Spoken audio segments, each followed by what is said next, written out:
Il arrive un moment où chaque jour semble s'effacer avant même d'avoir commencé, comme si tu vivais en pilote automatique, sans véritable présence à toi-même. Tu te lèves, tu te prêtes au monde, tu travailles, tu parles, tu remplis tes obligations, et pourtant, au fond, tu sens un vide. Ce n'est ni lassitude ni coup de déprime isolé, mais plutôt un silence intérieur qui s'installe, une absence de vitalité, de sens, un sentiment que l'existence avance, mais sans toi. Peut-être que tu t'es dit que c'était passager, que ça allait s'arranger et pourtant, ce malaise persiste, se réinvite, et finit même par t'habiter. Si tu t'interroges, est-ce vraiment ça, ma vie? Ai-je perdu le contact avec ce qui m'animait autrefois? Alors cette conversation va utilement te guider. Nous verrons ensemble 5 étapes concrètes pour rebâtir ton propre chemin, non pas le décor superficiel d'un monde instagrammé, mais ta réalité, un quotidien réinventé, porteur de sens et d'élan. Étape 1. Identifier les schémas de pensée qui te freinent. La première étape n'est pas de changer ton environnement, mais de comprendre ce qui t'enferme à l'intérieur. Ces pensées qui reviennent sans cesse, je ne suis pas à la hauteur, je ne mérite pas mieux, à quoi bon tout ça, sont de vieilles habitudes mentales, installées parfois depuis longtemps, qui ralentissent ta marche. Elles ne sont pas une part de ta personnalité authentique, mais un épisode programmé dans ta tête. Le vrai début du changement, c'est de les reconnaître, de les nommer quand elles surgissent, de questionner leur légitimité, est-ce que je crois à cette phrase, ou est-ce qu'elle me limite?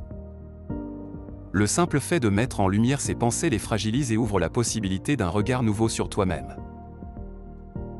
Étape 2. Observer ta vie actuelle avec honnêteté. Tu n'as pas besoin d'un plan grandiose, tu as besoin de lucidité. Prends un instant pour regarder ta vie comme si c'était la première fois. Qu'est-ce que tes journées contiennent? Où est l'essentiel? Qu'est-ce qui t'épuise? Qu'est-ce qui t'anime encore? Sans vocabulaire ni jugement, juste une observation sincère.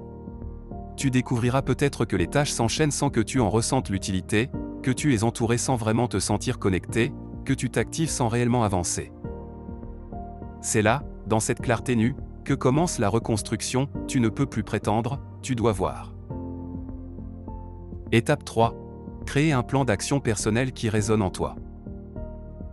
Il ne s'agit pas d'emprunter des routines à la mode, mais d'inventer ton propre petit chemin. Qu'est-ce qui t'appelle sans savoir pourquoi? Qu'est-ce qui t'oblige à respirer autrement?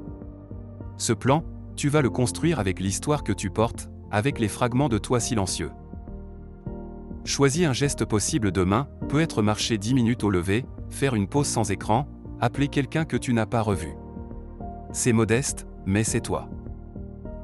Ce plan devient ton allié, il ne s'agit plus d'idées éphémères, mais d'un projet personnel, même discret. Étape 4. Transformer ton quotidien par des micro-actions répétées. Le changement ne vient jamais d'un geste héroïque, mais toujours d'une infime constance. Des micro-actions qui, posées l'une après l'autre, tissent un réseau de sens nouveaux. Répondre non à une demande inutile, réorganiser un coin de ta maison, lire un passage inspirant, fixer un moment de silence, respirer. Aucun de ces gestes n'est spectaculaire, mais combinés, ils redéfinissent ton environnement, ton rythme, ton esprit. Et surtout, ils contredisent l'idée que tu es impuissant. Agis, et vois la surprise arriver. Étape 5. Créer une vision qui t'attire vers l'avenir. La vie ne doit pas seulement être subie, elle peut être créée. Alors pose-toi cette question, si je pouvais mettre mon quotidien dans un cadre, comment je l'imagine dans un an? Tu n'as pas besoin d'une carrière exceptionnelle, d'un voyage chèrement préparé ou d'un exploit. Simplement de ce qui te fait être vivant, un jardin entretenu, une relation retrouvée, un projet modeste mais nourrissant. Cette vision, elle n'a pas besoin d'être glamour, elle doit être honnête. Et surtout, elle doit avoir cette qualité rampante, celle qui t'accompagne au moindre pas, qui te rappelle pourquoi chaque nouvel effort compte. Si ta vie te semble parfois vide, sache qu'il ne s'agit pas d'un défaut, mais d'un signal. Un signal que quelque chose en toi attend de renaître. Tu as ce qu'il faut pour répondre à l'appel, pas à pas, avec délicatesse et intention. Commence par un regard nouveau, un petit geste, un projet choisi.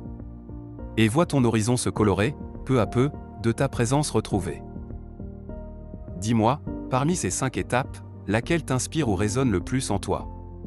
Écris-le en commentaire, j'ai hâte de te lire. Si cette vidéo t'a parlé, mets un like pour soutenir l'authenticité, abonne-toi à Psy Minute pour d'autres conversations vraies et bienveillantes et n'hésite pas à partager ce message avec quelqu'un qui traverse, lui aussi, un moment sans couleur.